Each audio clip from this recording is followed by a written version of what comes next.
Si je devais faire l'analyse de ces 2 dernières journées en termes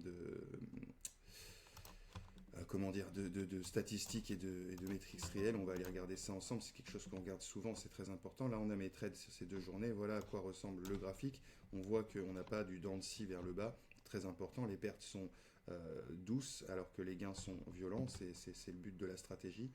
On voit qu'on a un facteur de profit de 6,83, facteur de récupération 6,87. Donc quand on va mettre 1 euro, on va récupérer un peu plus de 6. Le drawdown absolu 11 euros et quelques. On a un drawdown qui est atteint de 0,33%, impensable. Euh, Position gagnante, alors là ça me met que 60%, je sais pas pourquoi, puisqu'on était bien à 75, on en avait bien 3 sur 4. Intéressant.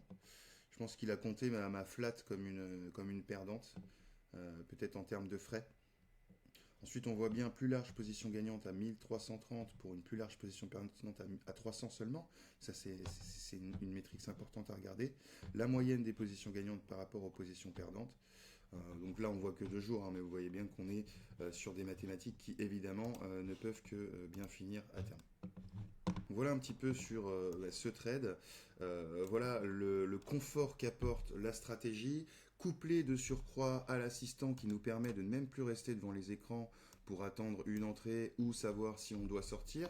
On peut également définir nos take profits, donc tout est pré-manageable. Il n'y a plus à entretenir son trade, si je puis dire. Et donc ça rend le trading fluide, efficace et serein. Ce qui est le plus important quand on a vraiment décidé de faire du trading à long terme et qu'on est congruent dans cette volonté.